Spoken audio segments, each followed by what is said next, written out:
지구상에서 가장 사악한 생명체는 무엇일까요? 착한 초식동물들을 잔인하게 잡아먹는 늑대? 재미로 벌레를 잡아 물고 뜯고 버리는 고양이? 아닙니다. 이 존재들도 이 생명체에 비하면 귀여운 수준이죠. 바로 인간에 비하면 말이죠. 불과 몇십 년 전 에돌프 히틀러의 나치 독일의 주도하에 900만 명의 유대인 중 무려 3분의 2인 600만 명이 가스실, 노동, 총살, 식량 제한, 생체 실험 등 여러 방식으로 학살된 충격적인 일이 벌어졌습니다. 이 사건이 갖는 중요한 의의 중 하나는 히틀러의 주도가 있었지만 결국 독일의 친위대 및 경찰, 독일군 등 수많은 평범한 사람들의 손으로 죄 없는 유대인들이 죽어나갔다는 사실입니다. 전염병도 자연재해도 아닌 평범한 인간들이 평범한 한 민족을, 그것도 3분의 1을 학살한 것이죠. 우리는 이러한 역사를 통해 결정적으로 이런 질문을 던질 수 있습니다.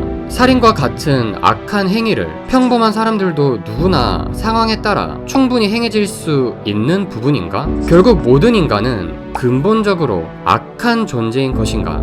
체사레 카타의 저서 셰익스피어 카운슬링에서는 이런 인간의 악한 부분을 잘 녹여낸 윌리엄 셰익스피어의 4대 비극 중 하나인 맥베스를 통해 악에 대한 본질을 해석합니다.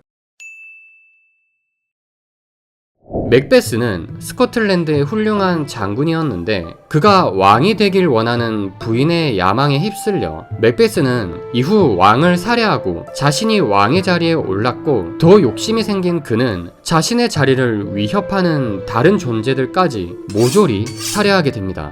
결국 맥베스는 살해당한 한 피해자의 가족에게 원한을 사게 되고 그 가족에게 죽게 되는 비극적인 결말을 맞게 되는데요.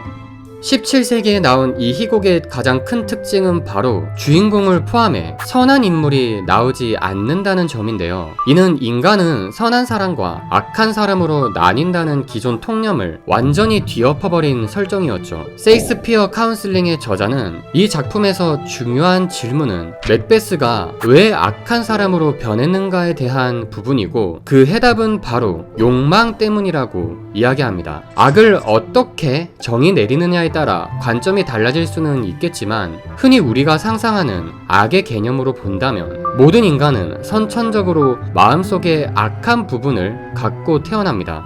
그리고 그 악한 마음을 발현시키는 가장 큰 촉매제는 바로 욕망이라는 것이죠. 셰익스피어의 작품뿐 아니라 이런 욕망과 악에 대해 깊이 있게 다룬 작품은 현대에도 있습니다. 미국 드라마 중 최고의 작품성으로 기네스북까지 오른 브레이킹 배드에 나오는 주인공 월터 화이트는 아들과 아내를 둔 가정에 착실하고 온순한 50대 화학 교사였습니다. 하지만 어느 날 갑자기 폐암 말기 진단을 받게 되고 거기다 자신이 이룬 연구와 성과를 갖고 기업을 세워 수십조 단위의 부자가 된 절친에게 항상 열등감을 느끼고 있었던 월터 화이트는 동네 양아치이자 자신의 제자였던 제시 핑크맨을 찾아가 자신의 천재적인 화학적 지식을 바탕으로 약인 메스암페타민을 제조해 함께 약을 판매하며 평소 벌어보지 못했던 금액을 손에 넣게 되는데요. 월터 화이트의 약이 순도가 높고 끝내준다며 동네 길거리에서 인기를 타고 찾는 이들이 많아지자 그는 더 많은 돈과 마약 제조자로서 더 많은 명예를 얻고 싶다는 욕망이 생겼고, 점점 자신의 욕심을 위해 같은 편을 배신하기도 하고 무고한 사람을 아무렇지 않게 죽이는 내용이 전개되면서 그렇게 착실하고 온순하고 가정적이었던 월터 화이트의 내면에 숨어 있었던 악이 욕망으로 인해 발현되는 과정을 심도 있게 잘 그려내고 있죠. Say my name, Heisenberg. You're goddamn right. 그래서 모든 인간이 다 악하다면 그냥 아무런 결론을 말하고 싶은 거야? 라고 생각하실 수 있습니다. 아닙니다. 우리는 분명 그럼에도 불구하고 비교적 선한 사람을 분명 찾아볼 수 있습니다. 유대인 학살이 자행되었던 2차 대전 당시 독일계 기업가 오스카 신들러는 처음에는 다른 주변인들처럼 유대인을 부려먹고 이용하기 위해 유대인 고용을 시작했지만 점점 마음의 양심이 커져 자신의 모든 재산뿐 아니라 자신의 목숨까지 걸어가며 총 1200명의 유대인의 목숨을 살려낸 의인이 됩니다.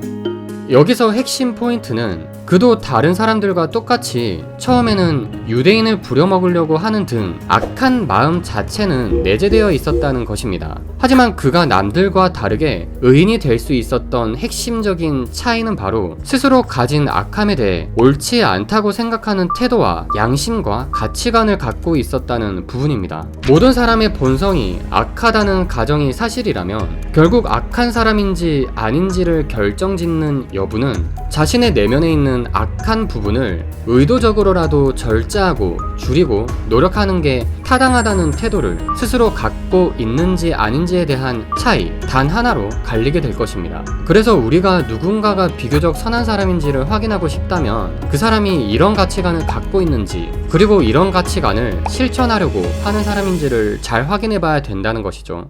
사실 자신이 거짓말을 절대 안 한다는 등 절대 죄를 짓지 않는다는 등 스스로를 착하다고 계속 어필하고 상대방에게 조금이라도 악한 부분이 보이면 저 사람은 나쁜 사람이라고 쉽게 단정짓는 사람보다 차라리 자신의 악함을 인정하되 그러지 않으려고 노력하는 태도를 지니고 있고 상대방의 악한 부분을 보더라도 함부로 잘못된 것이라고 판단하지 않는 사람이 더 현명하고 비교적 더 선한 사람일 확률이 높다고 생각합니다. 물론 자신이 그런 사람이 되는 것도 상당히 중요하겠지만요. 이쯤에서 인간의 본성이 악하다면 굳이 억지로 선해지려고 노력할 합리적인 이유가 있냐? 라고 생각할 수 있습니다. 세익스피어 카운슬링의 저자는 이에 대한 근거로 인간은 다른 사람과 공존하고 함께 살아가는 사회적 존재이기 때문에 본인의 선택이 남에게까지 미칠 수 있는 영향을 염두해야 하기 때문이라고 말합니다. 이 외에도 도서 세익스피어 카운슬링에서는 우리가 인생에서 흔하게 마주할 수 있는 막막함, 외로움, 관계, 이별, 고난 등 여러가지 고민들을 세익스피어의 작품들을 통해 통찰과 지혜를 얻는 내용을 다루고 있으니 관심 있으시다면 한번 자세히 알아보는 것도 좋을 것 같습니다. 영상 끝까지 봐주셔서 진심으로 감사드립니다.